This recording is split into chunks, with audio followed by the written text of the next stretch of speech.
السلام عليكم ورحمة الله وبركاته. الحمد لله وكفى وسلام على عباده الذين اصطفى.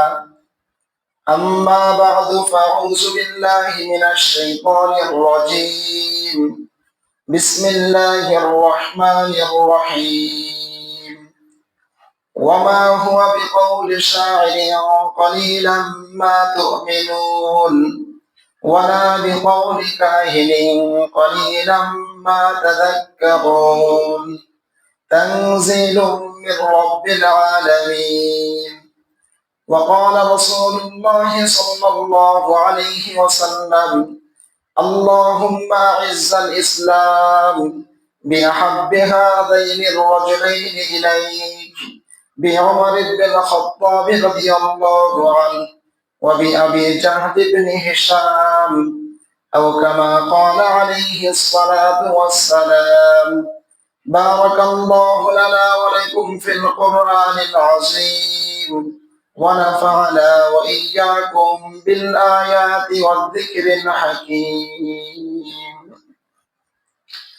واجب الاحترام حضرات علماء کرام ও আমার বয়োজ্যেষ্ঠ মুরব্বী সাহেবান, ইসলাম প্রিয়, কোরআন প্রেমিক, দিন দরদি তাওহীদ ভাই বন্ধুগণ, আল্লাহ পাক রব্বুল আলামিনের কাছে অশেষ শুকরিয়া, যিনি আমাদেরকে জুমাত পূর্ব মুহূর্তে কোরআন এবং হাদিস থেকে কিছু কথা বলবার এবং শুনবার মতো পরিবেশ পরিস্থিতি তৈরি করে দিয়েছেন।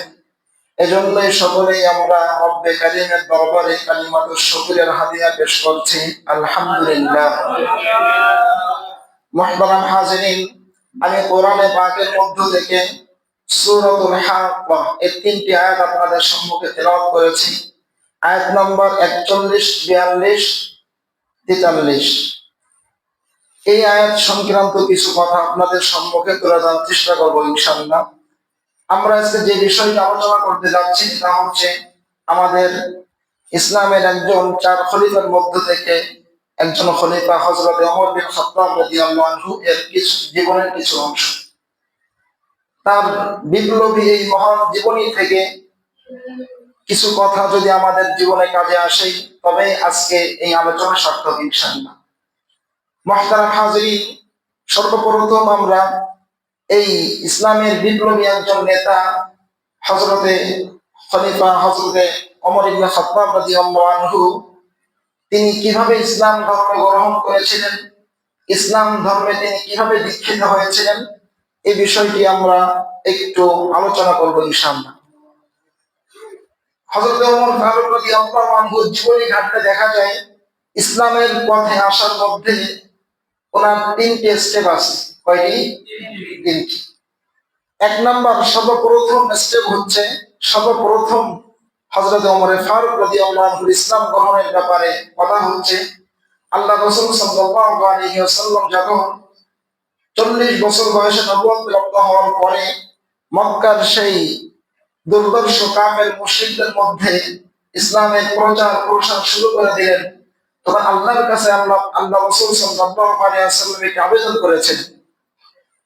আবেদন এভাবে করেছিলেন: আল্লাহুম্মা আইজ্জাল ইসলাম বিহাব্বি হাদাইনি রাজুলাইনি ইলাইক। ওগো আমার আল্লাহ, আপনি আমাকে এমন একটি ভূমির মধ্যে পাঠিয়েছেন যে ভূমির মধ্যে, যে লোকালয়ের মধ্যে কোন মুসলমান নাই, কোন ইমানদার নাই, অধিকাংশ মুশরিক, সব হলো মুশরিক। আল্লাহুম্মা আইজ্জাল ইসলাম, আপনি ইসলামকে সম্মানিত করেন, আপনি ইসলামকে শক্তিশালী করেন। আল্লাহ রাসূল সাল্লাল্লাহু আলাইহি ওয়াসাল্লাম এরপরে 2জন ব্যক্তির নাম নিয়েছিলেন, বিহাব্বি হাদাইনি রাজুলাইনি ইলাইক। এই যে 2 ব্যক্তি আমি আপনার সামনে বলছি, এই 2 ব্যক্তির মধ্য থেকে যাকেই আপনার পছন্দ হয় তার মধ্য দিয়ে আপনি ইসলামকে শক্তিশালী করেন। এক নাম্বার হলো ওমর ইবনে খাত্তাব রাদিয়াল্লাহু আনহু। ওগো আল্লাহ, আপনি হয়তো এই ওমরের দ্বারা ইসলামকে শক্তিশালী করেন, না হয় সেই দুর্দর্শ কাফের আবু জাহেল ইবনে হিশাম, এই জাহেল ইবনে হিশাম এর মাধ্যমে আপনি ইসলামকে শক্তিশালী করেন। এই আল্লাহ পাক রব্বুল আলামিনের কাছে আল্লাহ রাসূলের গভীর রজনীতে তাহাজ্জুদের মুনাজাতের মধ্যে ওমর ফারুক রাদিয়াল্লাহু আনহুর পিছনে একটি শক্তি ছিল। তিনি এমনিতেই ইসলাম গ্রহণ করেছেন নিজের স্বেচ্ছায়, এমনটি নয়, বরং আল্লাহ পাকের কাছে আল্লাহ রাসূল সাল্লাল্লাহু আলাইহি ওয়াসাল্লাম সর্বপ্রথম দোয়া করেছেন যে ওগো আল্লাহ, আপনি দুই ব্যক্তির মধ্য থেকে যাকেই আপনার পছন্দ হয় তার মধ্য দিয়ে আপনি ইসলামকে কি করেন, শক্তিশালী করেন। এটাই ছিল সর্বপ্রথম হযরতে ওমর ফারুক রাদিয়াল্লাহু আনহু ইসলাম গ্রহণের সূচনা, এখান থেকে শুরু হয়।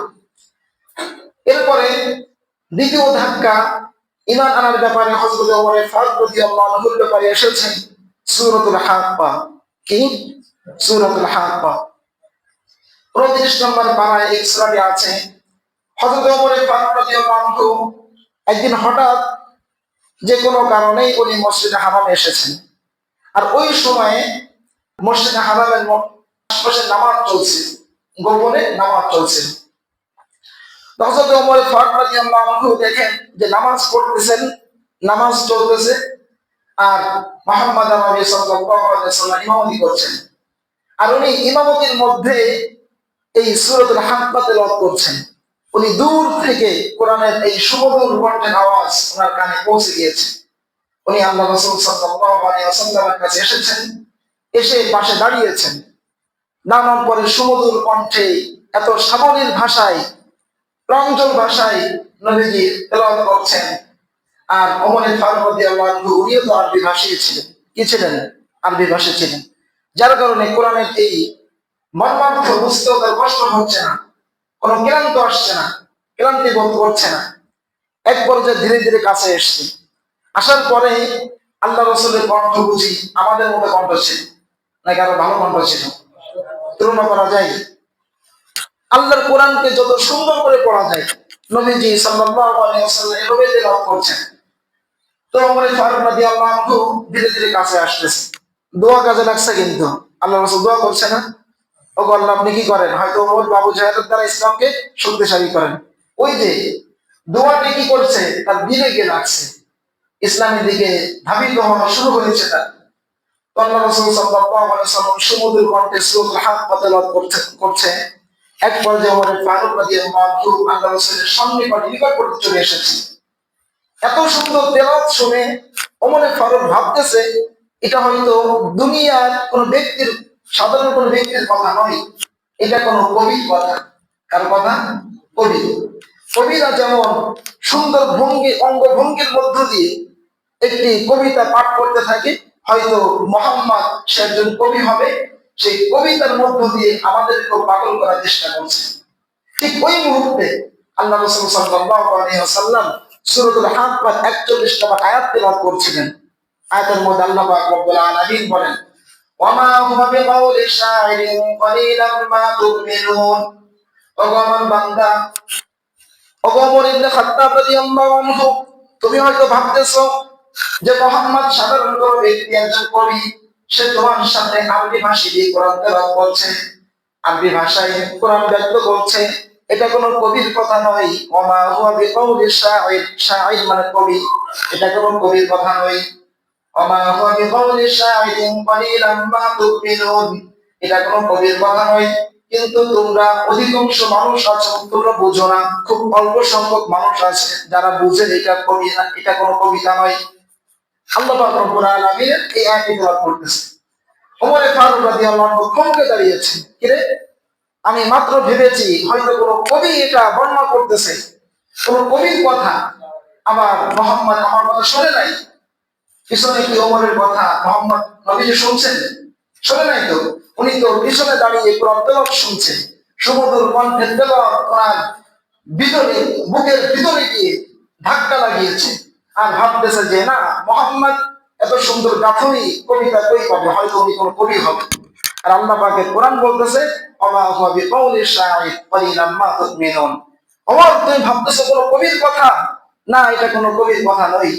ওমরের সেই উত্থাপিত প্রশ্নের জবাব আল্লাহ রাসূলের তেলাওয়াতের মধ্য দিয়ে দেওয়া হয়ে গিয়েছে। ওমর যখন দেখলেন যে এটা কবি না, কোনো কবির কবিতা নয়, তাহলে কি হবে? নিশ্চয়ই এটা গণকের কথা হবে। কি হবে? গণকের কথা।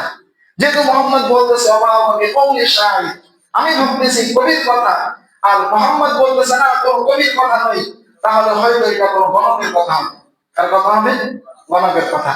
আল্লাহ রাসূল সাল্লাল্লাহু আলাইহি ওয়াসাল্লাম দ্বিতীয় স্টেপে পরের আয়াত তেলাওয়াত করলেন, ওমা হুয়া ওয়ালা বিকাউলি কাহিনিন কলিলাম মা তাযাক্কারুন। ওগো ওমর, তুমি প্রথমে ভেবেছো হয়তো এটা কোনো কবির কথা। আল্লাহ পাক রব্বুল আলামিন কোরআনে বলতেছে না, এটা কবির কথা নয়। দ্বিতীয়ত তুমি ভেবেছো এটা হয়তো গণকের কথা। অবাক হয়ে গিয়েছে, থমকে দাঁড়িয়েছে, কি রে, আমি ভাবতেছি কবির কথা, মোহাম্মদ বলে কবির কথা নয়। আমি ভাবলাম ঠিক আছে, বুঝলাম কবির কথা নয়, তাহলে হয়তো গণকের কথা হবে। কিরে, মোহাম্মদ তো বলে ওমা ওয়ালা বিকাউলি কাহিন, কোন গণকের কথা নয়। কলিলাম মা তাযাক্কারুন, অল্প সংখ্যক মানুষ এই কোরআনের উপদেশ গ্রহণ করে।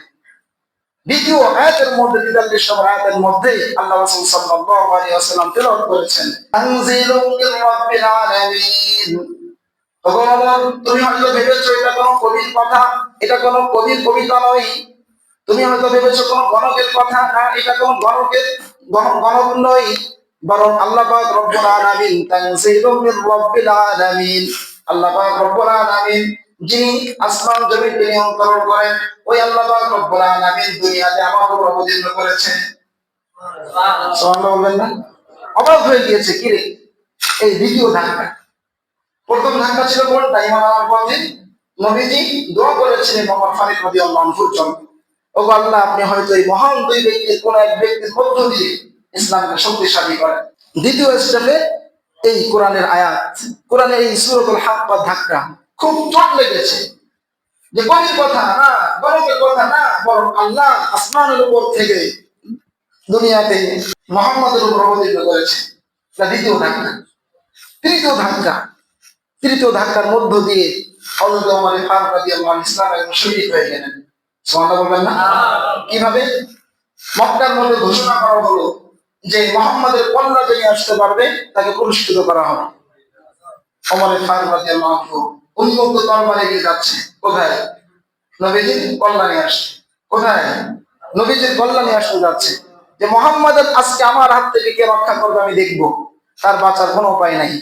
পথ দিয়ে হাঁটছে, খুব তেজস্বী রাগান্বিত অবস্থায় চলছে, মুহাম্মাদের কল্লা ছিনিয়ে ছাড়বো, নবীজির দিকে যাচ্ছেন। হঠাৎ পথের মধ্যে বনু খুযাইমা নামে এক ব্যক্তির দেখা। কি রে ওমর, উন্মুক্ত এই নাঙ্গা তরবারি নিয়ে তুমি কোথায় যাচ্ছ? ওমর ফারুক রাদিয়াল্লাহু আনহু বললেন, এই যে একজন পাগল এসেছেন আমাদের মধ্যে, হযরত মুহাম্মদ নামের একজন ব্যক্তি, ওর কল্লা নিয়ে আসতে যাচ্ছে। ও ওর কাছে, ওই ব্যক্তির কাছে যেই যায় সেই আমাদের বাপদার ধর্ম ছেড়ে দেয়। কি যে একজন কবি গণক আমাদের মধ্যে চলে এসেছে, যে যেই তার কাছে যাই সেই আমাদের বাপদার ধর্ম ছেড়ে দেয়। কি জাদু তার কাছে আছে! কোন মক্কার মধ্যে ওই ব্যক্তি আসার মধ্য দিয়ে উচ্ছৃঙ্খল তৈরি করে দিয়েছে।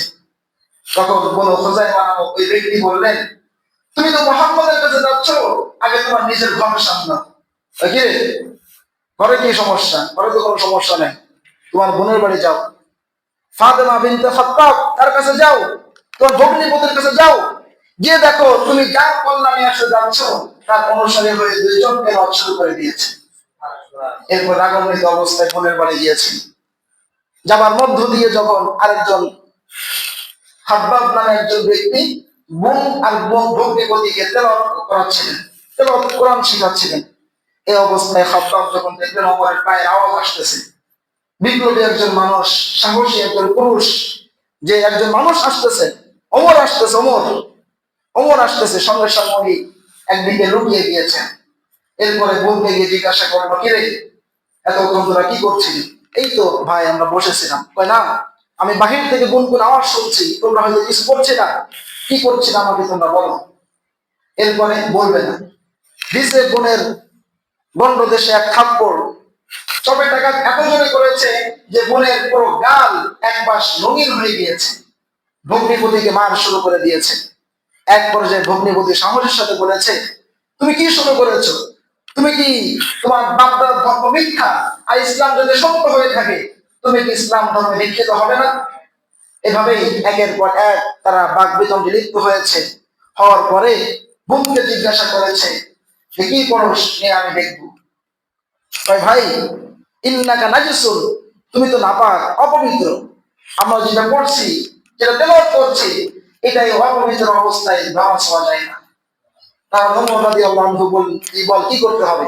কয় যাও গোসল করে আসো। শুরু হয়ে গিয়েছে ইসলামের পথে আসা, যাও গোসল করে আসো। ওমর ফারুক রাদিয়াল্লাহু আনহু গোসল করে আসলেন। আসার পরে বলেন কি পড়ো সেবার বে চামড়ার পাতায় লেখা সূরাতুত তাহা। কি লেখা?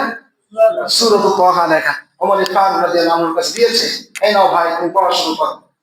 হযরত ওমর ফারুক রাদিয়াল্লাহু আনহু পড়া শুরু করলেন। তাহা মা আনজালনা আলাইকাল কুরআন লিতাশকা। এক এক আয়াত পড়ছেন, দুই আয়াত, তিন আয়াত, পাঁচ আয়াত, ছয় আয়াত, সাত আয়াত পড়ছেন, পড়াশোনা শেষ করে দিয়েছেন। ওমর ফারুক রাদিয়াল্লাহু আনহু বললেন, আর কি কিছু আছে ওটাও পড়ি। আর যদি কোরআনের অংশ ওটাও পড়ি।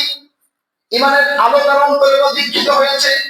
এবার উনি বলতেছেন যে মুহাম্মাদের গল্লা আমি নিয়ে আসতে যাচ্ছি না, ওই মুহাম্মাদের ঠিকানা আমাকে বলে দাও, আমি তার কাছে বায়াত হয়ে যাব। ওই মুগ্ধ তরবারি নিয়ে মুহাম্মাদের দরবারে ওমর ফারুক রাদিয়াল্লাহু আনহু যাচ্ছে।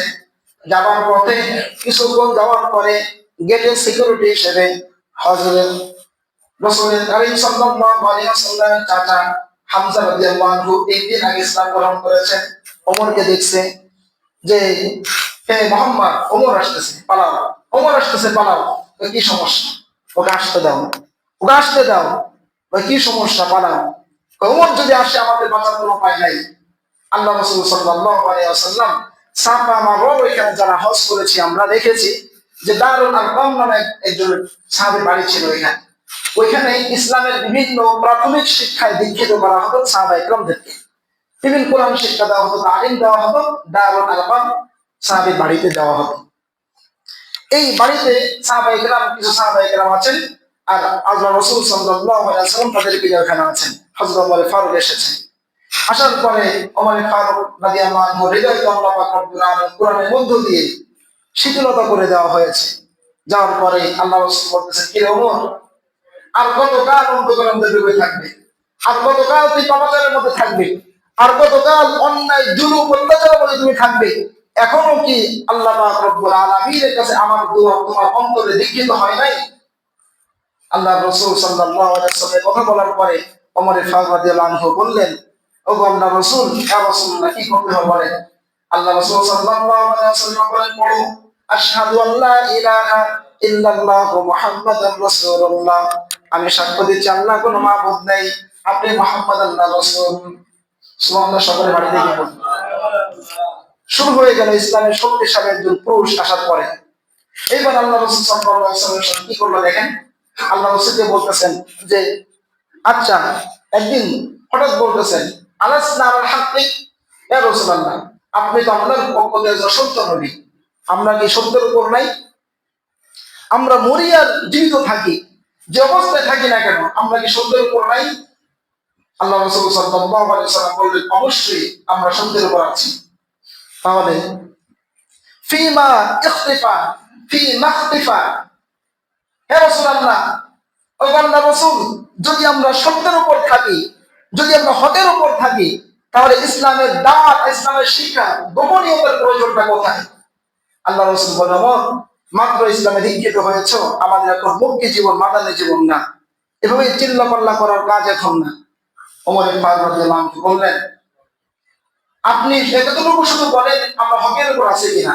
আল্লাহ রাসূল বললেন, বাবা, হ্যাঁ আমরা হকের উপর আছি। জীবিত থাকলে আমরা মুমিন, মরলে আমরা জান্নাতি। জিহাদের ময়দানে গিয়ে যদি ফিরে আসতে পারি আমরা গাজী, জিহাদের ময়দানে গিয়ে মরতে পারলে আমরা শহীদ। জিহাদের ময়দানে গিয়ে মরতে পারলে আমরা শহীদ। ওমর ফারুক রাদিয়াল্লাহু আনহু বললেন, ফিমা ইখতিফা, তাহলে গোপনীয়তা কেন? চলুন আমরা ওপেনলি আমরা মানুষকে দাওয়াত সম্প্রচার করব। আল্লাহ রাসূল সাল্লাল্লাহু আলাইহি ওয়াসাল্লামের কাছে ওমর ফারুক রাদিয়াল্লাহু আনহু একটি আবেদন করলেন যে, ইয়া রাসূলুল্লাহ, এই দারুল আরকামের বাড়ি থেকে নিয়ে মসজিদ হারাম পর্যন্ত আমরা একটা মিছিল দিব। কি দিব? আরে কথা বলেন না, কি দিব? মিছিল দিব, বিশাল মিছিল দিব। আল্লাহ রাসূল অনুমতি দেন না, নাসর বান্দা ছাড়েও না যে অনুমতি দেওয়াই লাগবে, আপনার দিবেন, কিছু দেন না। আল্লাহ রাসূল সাল্লাল্লাহু আলাইহি ওয়াসাল্লাম সর্বোপরি শুধু অনুমতি দিলেন, ঠিক আছে, দারুল আরকাম থেকে নিয়ে এই মসজিদ হারাম পর্যন্ত তোমরা একটা মিছিল দিতে পারো। কিন্তু মিছিলের মধ্যে সৈনিক মনে হয় খুব বেশি। সৈনিক ছিল মাত্র 12 জন। কয়জন? 12 জন। একদিকে ওমর ফারুক রাদিয়াল্লাহু আনহু, আর একদিকে 11 জন নব মুসলিম সাহাবী। মাত্র তারা ইসলামের মধ্যে এসেছে। হযরত ওমর ফারুক রাদিয়াল্লাহু আনহু দুইটি কাতার করলেন। কয়টি কাতার? দুইটি কাতার। পিছনে দিলেন 6 জন, সামনে 6 জন। পিছনের কাতারে হামজা ইবনে আব্দুল মুত্তালিব রাদিয়াল্লাহু আনহুকে প্রধান বানিয়ে দিলেন, তুমি এখানে থাকবে। আর ওমর ফারুক রাদিয়াল্লাহু আনহু উনি সামনের কাতারে এসে উনি লিড দিতে দিতে মসজিদে হারাম পৌঁছে যাবেন। এই কাতার দেওয়ার পরে ওমর ফারুক রাদিয়াল্লাহু আনহু একটি ভাষণ দিয়েছিলেন। ভাষণ যে দিতে পারে, বক্তৃতা, ব্রিফিং, লেকচার দিতে পারে, বিশাল ঘন্টার ঘন্টার প্রয়োজন হয় না। 5 সেকেন্ড, 10 সেকেন্ড, 30 সেকেন্ড, 1 মিনিটের ভাষণেই পুরো বিশ্বকে কাঁপিয়ে দিতে পারে। ঠিক না বেঠিক? ওমর ফারুক রাদিয়াল্লাহু আনহু বিশাল একটি ভাষণ দিলেন। মান আরাদান তাসলাহু মক্কার মধ্যে কোন বাপের বেটা আছো তার মায়ের কোল খালি করতে চাও? তার মায়ের কোল খালি করতে চাও? মক্কার মধ্যে কোন বাপের বেটা আছো তুমি তার সন্তানকে বিধবা, সন্তানকে এতিম বানাতে চাও? মক্কার মধ্যে কোন বাপের বেটা আছো ওয়াতার মুলা জাওজাতুহু তার স্ত্রীকে বিধবা করতে চাও? ফায়ালকিনি ওয়ারা হাযাল ওয়াদি আসো আমার ওমরকে পারলে আজকে ঠাকাও। মক্কার মধ্যে কোন বাপের বেটা আছো আসো আমার কাছে। তার মায়ের কোল খালি করতে চাও, সন্তানকে এতিম করতে চাও, স্ত্রীকে বিধবা করতে চাও, আসো আমার কাছে। এই উপত্যকার পিছনে আসো। ফালইয়ালকিনি ওয়ারা হাযাল ওয়াদি এই উপত্যকার পিছনে আসো, আমার কাছে আসো, আমি তার সন্তান বানিয়ে লড়ব। কে বক্তৃতা দিয়েছে? কথা বলে না। ওমর ফারুক রাদিয়াল্লাহু আনহু বক্তৃতা দিয়েছে যে কোন বাপের বেটা আছো আসো, তার মায়ের কোলকে খালি করতে চাচ্ছ, সন্তানকে এতিম করতে চাচ্ছ, স্ত্রীকে বিধবা করতে চাচ্ছ, আমি ওমরের সাথে লড়ে দেখাও, আসো। এতদিন ইসলাম ছিল গোপনে, এখন আমি ওপেন। দুই কাতার করে ভাষণ দেওয়ার মধ্য দিয়ে, আল্লাহু আকবার নারায়ে তাকবীর তাকবীরের মধ্য দিয়ে মসজিদে হারাম পর্যন্ত চলে গেলেন। তাকবীর দিবেন না? আল্লাহু আকবার, আল্লাহু আকবার। সেই যে তাকবীর শুরু হয়েছে, এখন আছে কি আছে না নিভে গিয়েছে? 16 ডিসেম্বর আকাশে উড্ডীয়মান হয়েছে পাইলটরা, ওইখানেও বিমানের মধ্য দিয়ে আলহামদুলিল্লাহ নারায়ে তাকবীর স্লোগান এসছে কি আসে নাই? আসে। কিয়ামত পর্যন্ত তাকবীর থাকবে কি থাকবে না? এই তাকবীরের মধ্য দিয়ে কাফের মুশরিক বেঈমানদের অন্তরে প্রকম্পন সৃষ্টি হয়ে যায়। ওমর ফারুক রাদিয়াল্লাহু আনহু তাকবীরের ধ্বনিতে পুরা মক্কার মধ্যে মক্কা প্রকম্পিত হতে লাগলো। কাফের মুশরিকদের অন্তর করি সব ঝাঁঝরা হতে লাগলো। এক পর আবু জাহেল, উতবা, শাইবা সব এসে হাজির। কিরে এতজন তাকবীর কোথা থেকে আসলো? কি ব্যাপার? এত সাহস স্পর্ধা কোথা থেকে আসলো মুসলমানদের যে তারা মক্কার মধ্যে ওপেনলি তাওয়াক্কুলের কথা মসজিদে হারামের সন্নিকট পর্যন্ত তাকবীরের ধ্বনি দেওয়া শুরু করেছে। কাফের মুশরিক এসে যখন দেখে যে ওমর বিন খাত্তাব সামনে আছে, সব ভয়ে পিছু পালিয়ে গিয়েছে। সুবহানাল্লাহ বলবেন না? বাপরে বাপ, ঘোষণা তো দিয়ে দিয়েছে যে মায়ের কোল খালি করতে চাও, সন্তানকে এতিম করতে চাও, স্ত্রীকে বিধবা করতে চাও, আসো আমার ওমরের সাথে, আমি তার সঙ্গে লড়বো, আসো, কারো সাহস থাকলে। কোন বাপের বেটা আছে? হযরত ওমর ফারুক রাদিয়াল্লাহু আনহু বিশাল 11 জন 12 জনের একটি আপনার মিছিল নিয়ে মসজিদে হারাম পর্যন্ত তাকবীর দিতে দিতে চলে গেলেন। এই হলো this is Omar Faruk, this is our leader, this is our super hero. এই হলো ওমর ফারুক, এই হলো আমাদের লিডার, এই হলো আমাদের সুপারম্যান। আমরা তো সুপারম্যান মানে বিভিন্ন নায়ক, বিভিন্ন খেলোয়াড়, বিভিন্ন অমুক ব্যক্তি, তমুক ব্যক্তি, কত ব্যক্তি। যে মুসলিম মায়ের সন্তানের মধ্যে, যে সন্তানের মধ্যে শুধুমাত্র ওমরের বর্জন না, সাধারণ ছিটেফোঁটা আছে, ওই মায়ের সন্তানের মাধ্যমে পুরো দেশকে কাঁপিয়ে দেওয়া সম্ভব না? অসম্ভব। শরীফ উসমান বিন হাদি ভাই কিচ্ছু তো ছিলেন না। 5ই আগস্টকে কেন্দ্র করেও তো তিনি সোশ্যাল মিডিয়া আসেন নাই, সাধারণ ভাই ছিলেন। শুধুমাত্র ইনসাফের পক্ষে দাঁড়িয়েছেন, সত্য ন্যায়ের পক্ষে উদীয়মান হয়েছেন, বলিষ্ঠ কণ্ঠে কথা বলেছেন, মারা গিয়েছেন, আজও জীবিত আছে না নাই? কবি তো বলেছেন, এমন জীবন করিও গঠন, মরিলে হাসিবে তুমি কাঁদিবে ভুবন। এমন জীবন করিও গঠন, মরিলে হাসিবে তুমি কাঁদিবে ভুবন। কোথায়? আরো তো অনেক লিডার চলে গিয়েছে, অনেক সুপারম্যান আমাদের ভূ পৃষ্ঠ থেকে চলে গিয়েছে, স্বাধীনতা রক্ষার জন্য অনেকে জীবন দিয়েছে, সবাই তো চলে গিয়েছে। কোথায়? আজকে গরিব দুঃখিনী আলেম থেকে নিয়ে সাধারণ থেকে নিয়ে, দিন মজুরি থেকে নিয়ে, রিক্সা চালক থেকে নিয়ে, মা বোনদের থেকে নিয়ে সকলেই যায় নামাজের উপর দাঁড়িয়ে দোয়া করতেছে, আল্লাহ হাদি ভাইকে ফিরিয়ে দাও, আল্লাহ ভাইকে ফিরিয়ে দাও, আল্লাহ ভাইকে সুস্থ করে দাও, যদি তার মৃত্যু হয়ে যাও তাকে জান্নাতে পাঠিয়ে দাও। কোথায়? আমরাও তো মরবো, আমাদের আগেও তো অনেক মানুষ মারা গিয়েছে, পরে অনেক মানুষ মারা যাবে, কিন্তু জীবন যিনি করে গিয়েছেন তার জন্য চিরকাল তো দোয়া থেকে গেল। কোথায়? ন্যায়ের পক্ষে দাঁড়াতে হবে, সত্যের কথাগুলি বলিষ্ঠ কণ্ঠে বলতে হবে। ওয়ালিকুল্লি উম্মাতিন আজাল ফাইযা জা আজালুহুম লা ইস্তাগফিরুনা সাআতান ওয়া লা ইস্তাকদিমুন। আমার আল্লাহ পাক রব্বুল আলামিন দায়িত্বহীন কণ্ঠে বলে দিয়েছেন, প্রত্যেক ব্যক্তির মৃত্যুর সময় নির্দিষ্ট হয়ে আছে। ফাইযা জা আজালুহুম লা ইস্তাগফিরুনা সাআতান ওয়া লা ইস্তাকদিমুন। তুমি এক মুহূর্ত আগেও মরবা না, পরেও মরবা না। তোমার যেখানে আল্লাহ পাক রব্বুল আলামিন, আমি আল্লাহ পাক রব্বুল আলামিন মৃত্যু রেখে রেখেছি, ওই স্থানে, ওই জায়গায়, ওই সময় তোমাকে মরতে হবে। কে বলেছেন? আল্লাহ পাক রব্বুল আলামিন। মরার ভয় কোথায়? সাহসের সামনে যদি আজকে যুবক এই অঞ্চলে দাঁড়িয়ে যায়, আমি চ্যালেঞ্জ দিয়ে বলতে পারি এই অঞ্চলের মধ্যে কোনো দিন গায়ে হলুদের সময় তোমার ঢোল তবলা বাজবে না। আমি আল্লাহর কসম দিয়ে বলতে পারি, কোরআনের কসম দিয়ে বলতে পারি, আল্লাহি বিল্লাহি তাল্লাহি, তিন রকমের কসম হয়ে থাকে, সব রকম কসম দিয়ে বলতে পারি, শুধু যুবক শ্রেণী যদি, ইয়াং জেনারেশন যদি শুধু সমাজের মধ্যে সত্যের কথাগুলি বলিষ্ঠ কণ্ঠে করতে পারে, গায়ে হলুদ বিয়ের সময় কোন সময় নর্তকী নাস্তিকের কথা, কোন বাসায় বেহায়াপনা ডাক দোল কোনোদিন বাঁচতে পারে না। কথা বলে না। ওমর ফারুক রাদিয়াল্লাহু আনহু ইসলাম গ্রহণ করেছেন কয়দিন? ওই সময় করেছেন আল্লাহ রাসূলকে প্রশ্ন ছুড়ে দিয়েছেন, আলাসনাল হাক্কি, আমরা কি সত্যের উপর নাই? যদি সত্যের উপর থেকে থাকি, মরলে জান্নাত, বাঁচলে গাজী, আমরা যদি মরি জান্নাতে যাব, ওরা যদি মরে জাহান্নামে যাবে। আমাদের গোপনীয়তা কেন? আমাদের লুকিয়ে লুকিয়ে দাওয়াত দেওয়ার প্রয়োজনটা কেন? আমরা আস্তে আস্তে কথা বলবো কেন? আমরা মরলে যাবো জান্নাতে, বাঁচলে আমরা গাজী, মরলে শহীদ, আমরা আস্তে আস্তে কথা বলবো কেন? আজকে যুবক ভাইদের অবস্থা কি? খেলা নিয়ে মেতে আছে, নর্তকীদের নিয়ে মেতে আছে, নাটক সিনেমা নিয়ে মেতে আছে। ওই যুবকদের যখন তাহাজ্জুদের নামাজে দাঁড়িয়ে আল্লাহর কাছে হাত তুলে দেশের জন্য, জনগণের জন্য, রাষ্ট্রের জন্য দোয়া করার কথা, তখন ঠিক ৩টার সময় আমার যুবক ভাইরা ঘুমাতে বেড়ে চলে যায়। বলবেন না? ৩টা, ৪টা, ৫টা পর্যন্ত ফজরের আজান দেয়, তখন পর্যন্ত সামনে একটা লাইট নিয়ে বসে থাকে। কি সেটা? আরে কথা বলে না, মোবাইল। কি দেখে আল্লাহ পাক রব্বুল আলামিন জানে। অথচ ওমর ফারুক রাদিয়াল্লাহু আনহু বৈশিষ্ট্য কি? তখন তুমি কোথায় আছো? তুমি জায়নামাজে থাকো। ওমর ফারুক রাদিয়াল্লাহু আনহু কেমন ছিলেন?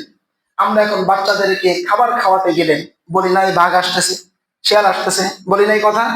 ওই যুগে মায়েরা সন্তানদেরকে খাবার দেওয়ার সময় বলতো, হাজা ইয়াতি ওমর, হাজা হুয়া ইয়াতি ওমর, এই বেটা ওমর আসতেছে, এই বাবা ওমর আসতেছে, ভাত খাও, ভাত খাও, ওমর আসতেছে, খাবার খাও। এই ছিল ওমর। একদিন আল্লাহ রাসূল সাল্লাল্লাহু আলাইহি ওয়াসাল্লামের বৈঠকে গিয়েছেন, কিছু মহিলারা আছে। এখন আল্লাহ রাসূল সাল্লাল্লাহু আলাইহি ওয়াসাল্লামের কাছে কিছু মহিলারা আছেন, পর্দার মধ্যে আছেন, যে হোক। বাহির থেকে ওমর ফারুক রাদিয়াল্লাহু আনহু আপনার আসতেছে, যে পায়ের আওয়াজ শোনা গিয়েছে, মহিলারা উঠে অন্দর মহলে চলে গিয়েছে। আল্লাহ রাসূল জিজ্ঞাসা করলেন, ওমর কি ব্যাপার? তুমি আসছো আর মহিলারা আমার অনুমতি ছাড়া ভিতরে চলে গেল, কারণটা কি? মহিলা বলল, ইয়া রাসূলুল্লাহ, আপনাকে যতটুকু ভয় পায় তার থেকে ওমরকে বেশি ভয় পাই। কি ভয় পায়? বেশি ভয় পায়। ভিতরে চলে গিয়েছে। ওমর ফারুক রাদিয়াল্লাহু আনহুর ব্যাপারে আল্লাহ রাসূল বলেছেন, ওমর, তোমাকে আল্লাহ পাক রব্বুল আলামিন এত শক্তিশালী বানিয়েছেন, সম্মানিত বানিয়েছেন, তুমি যে রাস্তা দিয়ে হাঁটো শয়তান ওই রাস্তা দিয়ে যাওয়ার সাহস নয়। এ হলো দিস ইজ ওমর ফারুক রাদিয়াল্লাহু আনহু, দিস ইজ আওয়ার লিডার। এ হলো আমাদের সুপারম্যান। এই ব্যক্তিকে অনুসরণ করতে হবে। কি করতে হবে? অনুসরণ করতে হবে। কেমন ছিলেন? যখন তিনি শাসক হয়ে গেলেন, শাসক নিযুক্ত হয়ে গেলেন, হওয়ার পরে মিশরের গভর্নর পাঠিয়েছেন আমর ইবনে আস রাদিয়াল্লাহু আনহুকে। ওইখানে সেনাবাহিনীর মধ্যে আব্দুর রহমান ইবনে ওমর, ওমর ফারুক রাদিয়াল্লাহু আনহুর একজন সন্তান সেনাবাহিনীর মধ্যে ছিলেন। তিনি যেভাবেই হোক মদ্যপান করে ফেলেছেন।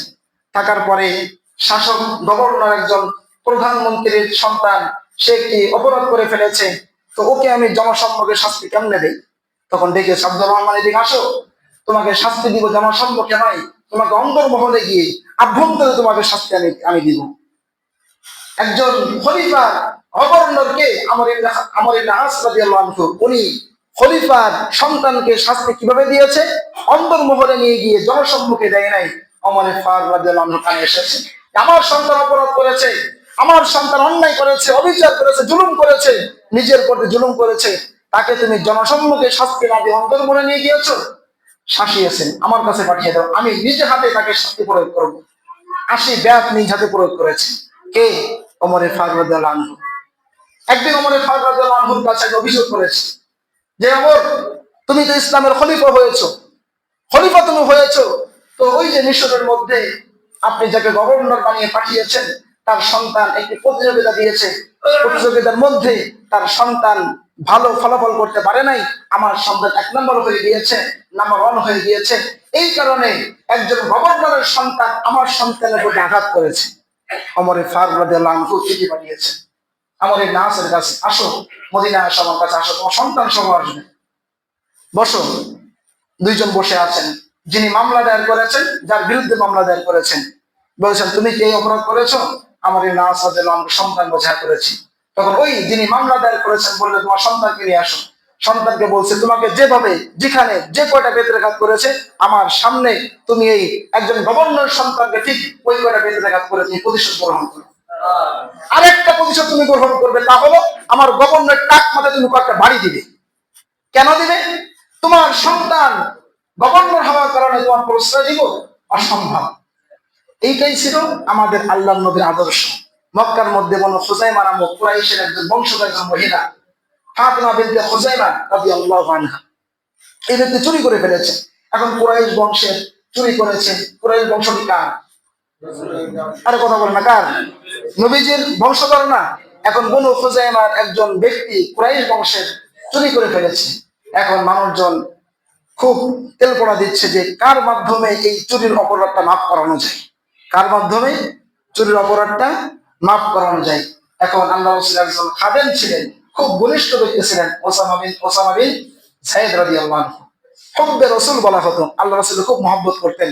তাকে ডেকেছে ওই যে খুজাইমা বংশের লোকজন, হে ওসামা দেখেছো, তোমাকে তো হুব্বে রাসূল বলা হয়, আল্লাহ রাসূলের সঙ্গে ভালো ঘনিষ্ঠ আছে, তুমি তো নেতার কাছে কাছে থাকো, নেতার পিছে পিছে দৌড়াও সবসময়, নিজের নেতার জুতা নিয়ে দৌড়াও, নেতার ছাতা নিয়ে দৌড়াও, নেতার কিছু বলেই তুমি তার পাশে থাকো।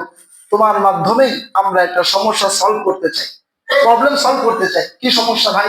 সমস্যা হলো আমাদের বংশের এই বনু ফাতেমা বিনতে খুজাইমা, এই মহিলা কুরাইশ বংশের, উনি চুরি করেছে।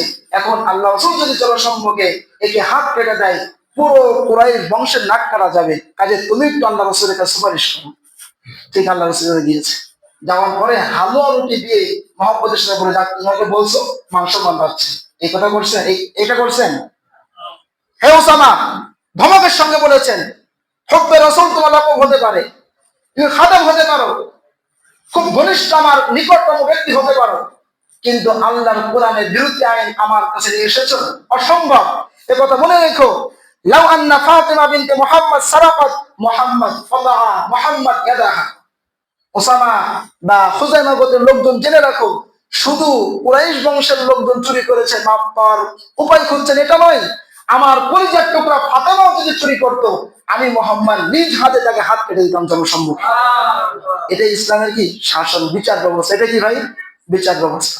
আমাদের দেশেও তো নবজাতক আসিয়া ধর্ষিতা হয়, ধর্ষককে দীর্ঘদিন যখন খোঁজা হয়, পাওয়াও হয়, জাতিকে সান্ত্বনাও দেওয়া হয়, অনেক প্রতিশ্রুতি দেওয়া হয়, 3 মাস সময়ও নেওয়া হয়, আরো 2 মাস নেওয়া হয়, 1 বছর নেওয়া হয়, আগামীকালে শাস্তি দিব। কোথায় দর্শক? দর্শক থাকে জেলের মধ্যে। কুকুরকে যেমন দুধ কলা দিয়ে পালা হয়, জেলের মধ্যেও অপরাধকে বর্তমান পশ্চিমা বিচার ব্যবস্থাগুলি এভাবেই লালন পালন করতেছে। করার পরে আবার যখন কোনো ব্যক্তিকে মার্ডারের প্রয়োজন হয়, ওই ব্যক্তিকে বাহিরে জামিন দিয়ে পাঠানো হয়, যাও তুমি তাকে খুন খারাপি করে আসো।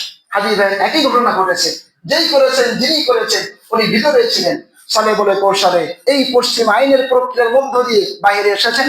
এক জুলাই যোদ্ধা ন্যায়ের পথে, ইনসাফের পথে কথা বলার কারণে উনি পিছন থেকে এসে গুলি করে ভাইকে শহীদ করে দিয়েছে। কিন্তু আলহামদুলিল্লাহ আমাদেরকে মারতে পারো, আমাদের কাটতে পারো, আমাদের স্ত্রীদেরকে বিধবা করতে পারো, সন্তানকে এতিম করতে পারো, মায়ের কোল খালি করতে পারো। বাংলার ইয়ং জেনারেশন ইনশাল্লাহ দমিয়ে থাকবে না। ইনশাল্লাহ ইনশাল্লাহ দমিয়ে রাখতে পারবা না। ইনশাল্লাহ দমিয়ে রাখতে পারবা না, সম্ভব নয়। এক হাদি চলে গিয়েছে, এক হাদি আল্লাহ পাক রব্বুল আলামিন তাকে জান্নাত নসিব করেন। হাজার হাদি বাংলার জন্য ইতিমধ্যে তৈরি হয়ে গিয়েছে। আপনাদের থাকবেন তো ইনশাআল্লাহ। হযরত ওমর ফারুক রাদিয়াল্লাহু আনহুর জীবনী থেকে কিছু মাত্র শুনলাম। আল্লাহ পাক রব্বুল আলামিন যদি কবুল করেন আগামী সপ্তাহে বলার চেষ্টা করবেন ইনশাআল্লাহ। আল্লাহ পাক রব্বুল আলামিন আমাদের জীবনকে আলোকিত করেন, রঙিনময় করার তৌফিক দান করেন। ওয়া মা আলাইনা ইল্লাল বালাগ। আসসালামু আলাইকুম ওয়া রাহমাতুল্লাহ। তাদের সুন্নাত বাকি আছে, সুন্নাত পড়ে নিন।